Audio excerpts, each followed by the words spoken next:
Hello बच्चों। आज का हमारा टॉपिक है classical theory of Raman effect.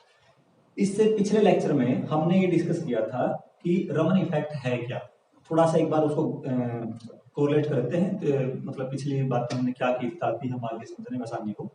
Raman effect के अकॉर्डिंग क्या है कि जब भी हम किसी मोनोक्रोमेटिक लाइट को टोल्यूइन या बेंजीन में से पास करेंगे तो ये ऑब्जर्व किया गया कि जो लाइट स्कैटर्ड होकर आई वो तीन टाइप की फ्रीक्वेंसी कंसिस्ट किए हुए थी। एक सेम फ्रीक्वेंसी जो इंसिडेंट लाइट की थी, एक उससे ज्यादा फ्रीक्वेंसी जिसको हमने नाम दिया एंटी स्टोक्स लाइंस, और एक कम फ्रीक्वेंसी जिसको हमने नाम दिया स्टोक्स लाइंस। ठीक है। और एक जो सेम फ्रीक्वेंसी निकल रही है उसको बोलते हैं रिले लाइंस, जो जिसकी उसके फ्रीक्वेंसी में कोई चेंज नहीं आता। एंटी स्टोक्स की हमें फ्रीक्वेंसी ज्यादा ऑब्जर्व हुई, जबकि जो हमारा वो दूसरा केस था उसकी फ्रीक्वेंसी हमें कम ऑब्जर्व हुई। स्टोक्स लाइंस की जो फ्रीक्वेंसी थी वो कम थी। ठीक है, ये हमने डिस्कस कर लिया था। फिर हमने उसके बाद डिफरेंस भी पढ़े, रमन स्पेक्ट्रा और फ्लोरेसेंस में क्या डिफरेंस है, कॉम्पटन इफेक्ट और रमन स्कैटरिंग में क्या डिफरेंस है, रिले स्कैटरिंग और रमन स्कैटरिंग में क्या डिफरेंस है। काफी सारा हमने डिस्कस किया था। हमने वहां ये भी डिस्कस किया था कि एक मॉलिक्यूल के लिए रमन स्पेक्ट्रा जो है वो एक फिंगरप्रिंट का काम करता है, कि मतलब हम उसके बारे में आइडेंटिफिकेशन कर सकते हैं कि किस टाइप का मॉलिक्यूल है, नेचर क्या है मॉलिक्यूल का, और क्या कंसंट्रेशन है। कंसंट्रेशन डायरेक्टली रिलेट करती है इंटेंसिटी को, और नेचर ऑफ मॉलिक्यूल का जो है वो उसकी फ्रीक्वेंसी का पैटर्न कैसे आ रहा है वो उससे हमें पता चलता है। अब क्वेश्चन ये है कि ये सब है कैसे, इसका रीजन क्या है। अब एक्सपेरिमेंटली अगर कोई भी मतलब ऐसे कोई हमारे सामने रिजल्ट निकल के आते हैं, बहुत बार ऐसा होता है फिजिक्स में कि एक्सपेरिमेंटली रिजल्ट आ जाते हैं, कुछ थ्योरेटिकल एक्सप्लेनेशन बाद में होती है, और कई बार ऐसा होता है कि थ्योरेटिकल एक्सप्लेनेशन बहुत पहले हो जाती है, उसका एक्सपेरिमेंटल एविडेंस बहुत बाद में मिलते हैं। जैसे इलेक्ट्रोमैग्नेटिक वेव बहुत पहले आ गया था लेकिन थ्योरेटिकल, लेकिन एक्सपेरिमेंटली बहुत ज्यादा बाद में उसका मतलब कंफर्मेशन हुआ। तो ऐसा चलता रहता है। तो रमन स्पेक्ट्रा जो है, ये स्पेक्ट्रम जो था वो पहले ऑब्जर्व हो गया, थ्योरीज की बाद में आई, और सबसे पहले क्लासिकल थ्योरी क्या है, क्या थ्योरी दी गई। क्लासिकल थ्योरी के अकॉर्डिंग देखिए, कोई भी सब्सटेंस है, उस सब्सटेंस के अंदर तो मॉलिक्यूल्स हैं, या तो उनकी डाइपोल मोमेंट होगी या नहीं होगी, यानी या तो पोलर होंगे या नॉन पोलर होंगे। अगर वो सब्सटेंस नॉन पोलर है, this is the case of non polar. जब फील्ड अप्लाई नहीं की तो उनकी नेट डाइपोल मोमेंट क्या है, वैसे जीरो, क्योंकि centre of positive centre of negative क्या कर रहे हैं, कोइंसाइड कर रहे हैं एक दूसरे के साथ, और ऐसा कर रहे हैं तो इसका मतलब इसकी डाइपोल मोमेंट क्या है, जीरो। जीरो है यहाँ पर। लेकिन जैसे हम फील्ड अप्लाई करते हैं, जैसे मैंने ये केस लिया और मैं फील्ड अप्लाई कर दूं, यानी E इक्वल टू नहीं है जीरो के, तो उस केस में क्या होगा, जो पॉजिटिव साइन है नेगेटिव को अपनी तरफ खींचेगा, और जो नेगेटिव पॉजिटिव की तरफ खींचेगा। यानी जो हमारा एटम है उसकी centre of gravity of positive और centre of gravity of negative जो है वो सेपरेट हो जाते हैं, और उनके बीच में स्लाइटली गैप आएगा डेफिनेटली। तो आपको पता है equal and opposite charges separated by small distance is known as dipole. तो इस प्रकार से हर एक एटम या हर एक मॉलिक्यूल क्या है, यहाँ पर डाइपोल का काम करेगा, और इस प्रकार से इसमें कुछ ना कुछ नेट डाइपोल मोमेंट हमें मिलेगी, इंड्यूस होगी, अगर हम स्टैटिक इलेक्ट्रिक फील्ड अप्लाई करते हैं तो। लेकिन अगर हमारा इलेक्ट्रिक फील्ड वेरिएबल है टाइम के साथ, तो फिर क्या होगा, डाइपोल मोमेंट बनेगी, फिर जाएगी, फिर मतलब कम हो जाएगी, फिर बढ़ जाएगी, फिर कम होगी, यानी हमारा डाइपोल मोमेंट जो ऑसिलेट करना शुरू कर देगा। यहीं से एक बेसिक ओरिजिन निकल के आया कि एनर्जी क्यों निकल रही है। तो डाइपोल मोमेंट जब क्या कर रही है, ऑसिलेट कर रही है, तो ऑसिलेटिंग डाइपोल मोमेंट क्या करेगी, कुछ ना कुछ एक्सेलरेशन होगा चार्ज पार्टिकल का, और डाइपोल जब एक्सेलरेट करती है तो कुछ ना कुछ रेडिएशन एमिट करेगी। This is the first case. But in the same case, at the same time, there will be some vibrational and rotational motion in the molecule. हमने पहले पढ़ लिया वाइब्रेशनल स्पेक्ट्रा, हमने पढ़ लिया रोटेशनल स्पेक्ट्रा, हमने पढ़ लिया। हमने देखा कि कहीं ना कहीं वाइब्रेशनल एंड रोटेशनल मोशन दोनों कंसिस्ट होती है, वो दोनों काम करती है।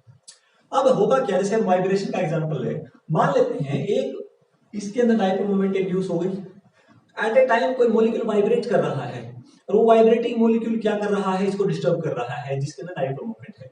तो उसके डिस्टर्बेंस होने से जो एटम की एटॉमिक पोलराइजेबिलिटी है उसके ऊपर क्या फर्क पड़ेगा। ठीक है, तो वो क्या रोल प्ले करेगी यहाँ पर, वहीं से हमारा मेन जो कंसेप्ट है वो निकल के आएगा। एक बार हम वाइब्रेशनल मोशन के लिए लिखेंगे, एक बार हम रोटेशनल मोशन के लिए लिखेंगे, और उसके बाद देखेंगे कि हमें जो हमारा रिक्वायर्ड रिजल्ट वो मिल पाता है या नहीं मिल पाता है। ठीक है, तो सबसे पहले मान लेते हैं P is the induced dipole moment in a substance. किसी भी सब्सटेंस के अंदर इंड्यूस्ड डाइपोल मोमेंट हमने P मान ली। Alpha is known as atomic polarisability and E is the applied electric field. तो जैसे जैसे आप इलेक्ट्रिक फील्ड ज्यादा अप्लाई करेंगे तो उसमें जो डाइपोल मोमेंट इंड्यूस होगी वो उतनी ज्यादा होती जाएगी, हमें पता है इस बात का, ठीक है। अब क्या होगा कि क्योंकि हमने पढ़ा है कि मैंने बताया कि जैसे बाहर से कोई रेडिएशन हमने डाली, मोनोक्रोमेटिक लाइट जब डालोगे, that monochromatic light consist of electric and magnetic field, but magnetic field का जो इम्पैक्ट है वो बहुत कम होता है लाइट के या स्पेक्ट्रम में केसेस। मैग्नेटिक इफेक्ट जो आ रहा है वो इलेक्ट्रिक फील्ड अगर साथ में है तो वो मैग्नेटिक फील्ड के ऊपर बहुत ज्यादा डोमिनेट करता है इलेक्ट्रिक फील्ड, तो इलेक्ट्रिक फील्ड का ही इफेक्ट हम यहाँ ऑब्जर्व कर रहे हैं, ठीक है। तो जो बाहर से जो लाइट पड़ रही है, जो रेडिएशन आ रही है, दैट इज इलेक्ट्रोमैग्नेटिक रेडिएशन। और आपको पता है इलेक्ट्रोमैग्नेटिक रेडिएशन कैसे है, मान लो वो रेडिएशन ऐसे प्रोपेगेट कर रही है, इस तरह से जा रही है रेडिएशन, तो ये अगर इलेक्ट्रिक फील्ड ऐसे ऐसे ऑसिलेट कर रहा है तो मैग्नेटिक फील्ड इस तरह से ऑसिलेट करता है, both are perpendicular to each other. इसका मतलब जो इलेक्ट्रिक फील्ड मिल रहा है एटम मॉलिक्यूल को बाहर के रेडिएशन का, वो ऑसिलेटिंग इलेक्ट्रिक फील्ड है, ऐसे इस प्रकार से। और ऑसिलेटिंग इलेक्ट्रिक फील्ड को हम लिख रहे हैं that electric applied electric field can be written as E naught sine of 2 pi nu naught into T। This is the frequency of मतलब ऑसिलेटिंग ऑफ इलेक्ट्रिक फील्ड, मतलब किस फ्रीक्वेंसी के साथ वो ऑसिलेट कर रहा है, हम इसको दिखा सकते हैं, ठीक है। नाउ अब ये है if they will definitely the vibrational motion will affect the atomic polarisability of A molecule and the motion vibrational motion is also periodic motion. और अगर वो पीरियोडिक मोशन है तो उस केस में क्या होगा, पोलराइजेबिलिटी हमारी जो आएगी वो किस तरह से आएगी, that is alpha is equal to alpha naught. What is alpha naught? Alpha naught is the original atomic polarizability. ये जीरो भी हो सकती है बच्चे, अगर हमारे पास नेट डाइपोल मोमेंट जीरो है, फील्ड अप्लाई नहीं किया है तो जीरो ही होगी वो। और मॉलिक्यूल जैसे नॉन पोलर मॉलिक्यूल से, अगर मॉलिक्यूल पोलर से तो अपनी खुद की मैग्नेटिक मोमेंट पक्का होगी उसकी, हाँ जब तक फील्ड अप्लाई नहीं करोगे रैंडम रहेंगे वो, लेकिन फील्ड अप्लाई करने से एक डायरेक्शन में आ जाएंगे। लेकिन तो किसी भी जो हम नॉन पोलर मॉलिक्यूल की अगर बात कर रहे हैं, फील्ड अप्लाई करने के बाद भी कुछ ना कुछ तो पोलराइजेबिलिटी आई है बच्चे इसकी, तो ये इसकी ओरिजिनल एटॉमिक पोलराइजेबिलिटी है alpha note plus beta sine 2 pi nu b into T.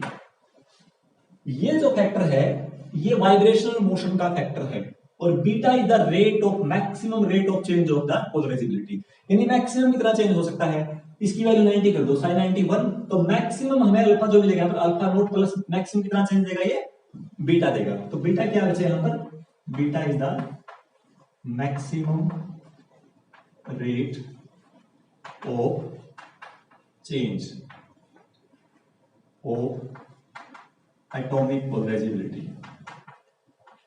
Atomic polarisability.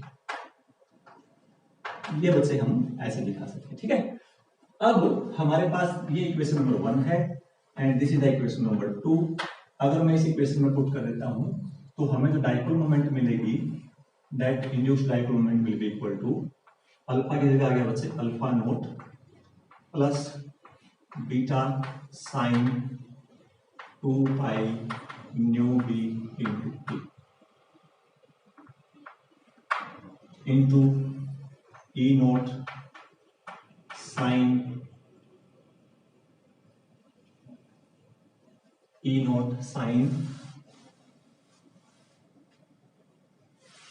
क्या है बताइए, 2 pi nu note into t. याद है मुझे, इसको आप नोट करके लिखिए आगे, याद है alpha note E note sine 2 pi nu note into t plus beta into E note sine of 2 pi nu note into t, इसे साथ मल्टीप्लाई कर दिया, sine of 2 pi nu b into t. यहां जो बच्चे बी है तो इस चलो मैंने बी बाद में लिख दिया। B nu b, what is nu b? Nu b is the frequency of vibration of the molecule, और nu nought is the frequency of the applied electric field. Applied मतलब रेडिएशन की जो इलेक्ट्रिक फील्ड थी उसका frequency new note है। अब हम यहां इसको अगर देखें ध्यान से, that is alpha note E note sine 2 pi nu note into t, एक तरह से हम ये कह सकते हैं कि इलेक्ट्रिक फील्ड की वजह से जो डाइपोल मोमेंट इंड्यूस हुई है यहाँ पर, वो जो हमारे पास वाइब्रेशनल मोशन जो आ रही है वो भी सिंपल हार्मोनिक मोशन है और ये भी सिंपल हार्मोनिक, जो दोनों आपस में सुपर इम्पोज कर रहे हैं, हमें क्या मिलेगा? देखिए ये मेन पॉइंट ये देखिए आप यहाँ पर, आप 2 से मल्टीप्लाई कर ले, 2 से डिवाइड कर लीजिए इसको, ये आ जाएगा नीचे बच्चों 2। इस 2 को मैं इनके साथ लिख लेता हूं, 2 sine 2 pi nu naught into t sine 2 pi nu b into t. ये फॉर्मूला बन गया डायरेक्ट, पता है आपको। ये टर्म ऐसी कैसी रहेगी, alpha note E note sine 2 pi nu nought t plus beta E nought divide by 2 sine a sine b. 2 sine a sine b का फॉर्मूला होता है cos a minus b. A minus b आ गया बच्चों nu nought minus nu b into 2 pi into t minus cos a plus b, nu nought plus nu b 2 pi into t. यहां अगर बड़ी bracket लगाएंगे तो लगता है ज्यादा अच्छा रहेगा, तो इस तरह से हम दिखा सकते हैं बच्चों इसको। अब इस एक्सप्रेशन को आप ध्यान से देखिए, this is equation number 1, this is equation number 2 and this is equation number 3 and this is the dipole moment. अब आप देखिए जो डाइपोल मोमेंट का ऑसिलेशन हो रहा है, जो oscillation of the dipole moment in 3 ways. First, dipole moment may oscillate with the original frequency of electric field, that is nu naught. Second one, the dipole moment may oscillate with the frequency of nu naught minus nu b, and the third one, the dipole moment will oscillate with the frequency of nu naught minus nu b. और dipole moment जिस frequency से oscillate करता है, यानी charge particle जिस frequency से oscillate करता है, हमें उसी फ्रीक्वेंसी की रेडिएशन जो है वो मिलती है। तो यहां से एक बात क्लियर हो जाती है कि जब कोई लाइट स्कैटर होके आ रही है, that light consists of 3 types of frequency. Which 3 types of frequency? Number 1, nu naught. Number 2, nu naught plus nu b. Number 3, nu naught minus nu b. Now what is nu naught?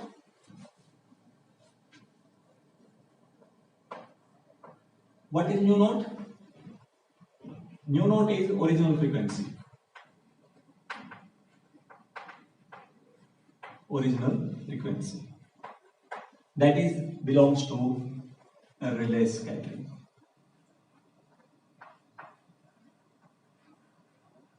A relay scattering. That next one is nu naught plus nu b. This is the frequency. आपको पता है ज्यादा आगे frequency और frequency अगर ज्यादा आई है इसको कहेंगे anti Stokes line. Anti Stokes line. और third one is the frequency less than the frequency less than the original frequency is known as Stokes law. तो यही हमने एक्सप्लेनिंग ऑब्जर्वेशन देखने थी कि किस प्रकार से हम क्लासिकल इसको एक्सप्लेन कर सकते हैं। और ग्राफिकली अगर हम देखें बच्चे, वो इस तरह से दिखा देंगे हम यहाँ पर। पहले भी हमने पिछले लेक्चर में बताया था, दिस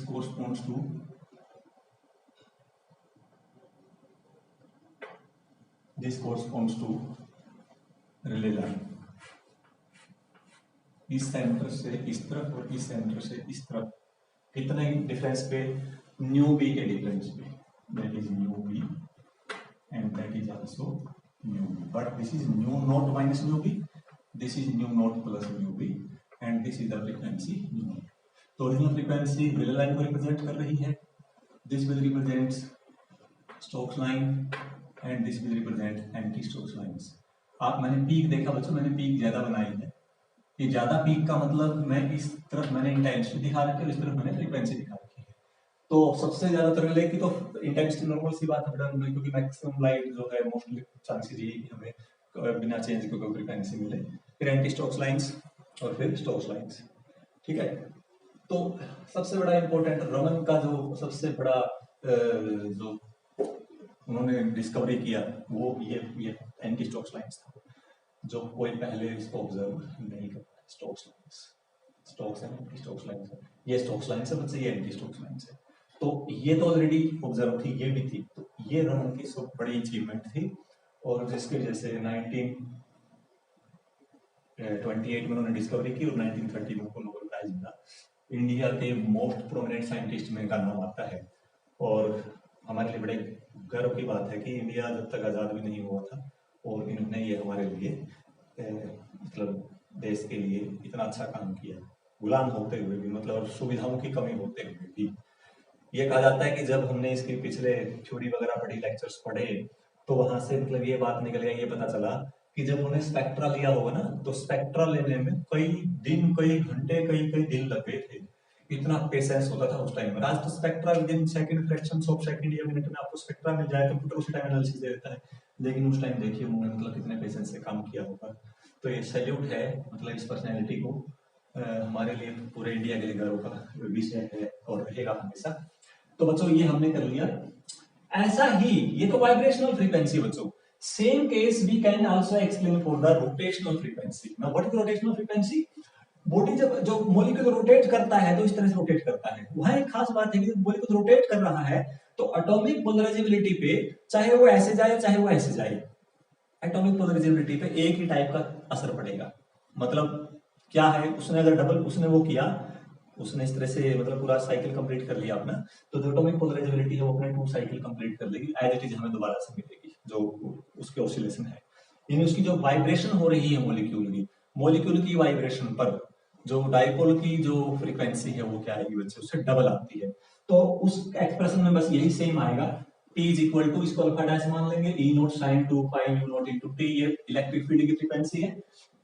यहाँ beta dash, beta is due to the rate of change of polarizability due to vibrational motion, that beta dash will be due to the rate of change due to the rotational motion। यहाँ new naught minus यहाँ आ जाएगा बेटा 2 new v means vibrational. जितनी vibrational frequency है atomic polarisability उससे double frequency से क्या होगी, चेंज होगी। तो 2 न्यू v और यहाँ भी 2 न्यू v। तो उस केस में देखो ये जो पैटर्न है ये वाइब्रेशनल पैटर्न है, और जो रोटेशनल पैटर्न है वो क्या आएगा, वो यहां से डबल फ्रीक्वेंसी किसका, जो रोटेशन की फ्रीक्वेंसी उससे डबल फ्रीक्वेंसी इस साइड और उससे डबल फ्रीक्वेंसी इस साइड हम ऑब्जर्व कर सकते हैं। So this is the classical theory of Raman effect, but this theory is not up to the mark to explain the Raman effect because it has some limitations. The first limitation is that from this graph we can easily say that, यहाँ frequency दिखा रखी है हमने, the intensity of Stokes lines is greater than the intensity of anti-Stokes lines.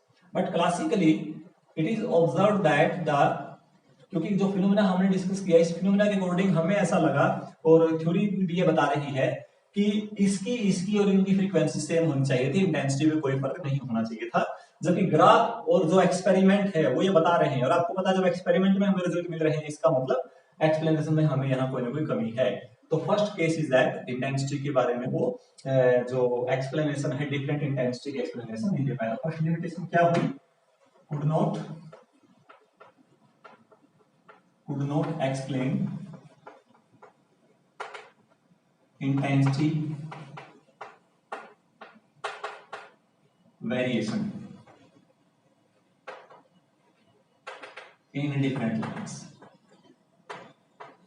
in different lines, second one is, second जो उनका जो main जो वो रहा लिमिटेशन रही वो आप देखिए यहां पर जो मेन रोल बच्चे प्ले कर रहा है वो है वाइब्रेशनल या रोटेशनल मोशन। और जब वेरी लो टेम्परेचर होगा तो बहुत से मॉलिक्यूल्स में वाइब्रेशनल मोशन बहुत बहुत कम होगी और वो इनसिग्निफिकेंट होगी। जो वाइब्रेशनल मोशन इनसिग्निफिकेंट है तो उस लो से लो टेम्परेचर पर भी वो इफेक्ट देखा गया और बड़े सिग्निफिकेंट मैनर से देखा गया, जबकि यहां से ऐसा ऑब्जर्व नहीं हो रहा है। ठीक है ना, तो सेकंड क्या बनेगा, at low temperature vibrational motion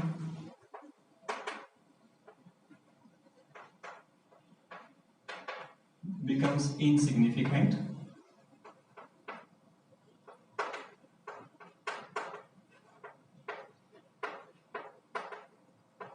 becomes insignificant. Vibration motion क्या होगी बच्चों? इनसिग्निफिकेंट हो जाएगी। सो अगर इनसिग्निफिकेंट हो गई तो इसका नाम अपना पैटर्न गायब हो जाना चाहिए। So there should be no pattern as shown in above graph, as shown in above graph। तो बेटे अगर ऐसा है, लेकिन ग्राफ तो है और एक्सपेरिमेंट्स हमने किए हैं इसके ऊपर, तो ये भी एक उसका लिमिटेशन रहा। ठीक है, तो ये था बच्चे रमन इफेक्ट की क्लासिकल थ्योरी। तो एग्जाम में जो क्वेश्चन बनता है वो यही बनता है, व्हाट इज रमन इफेक्ट। उसके बारे में अच्छे से एक्सप्लेन करें पहले आप, रमन इफेक्ट क्या है, क्या ऑब्जर्व किया गया उसमें, ठीक है, और वो डिफरेंट टाइप को प्रोसेसेस से कैसे क्या है वो अलग है, ठीक है। और साथ में आपसे पूछना पड़ेगा क्लासिकल थ्योरी और रमन इफेक्ट, तो फिर आपने इस थ्योरी को एक्सप्लेन करना है उसके साथ। इसके अलावा जब हमारी जहां क्लासिकल थ्योरी फेल हो जाती है तो सीधी सी बात है फिर हमें क्वांटम का ही सहारा लेना पड़ता है।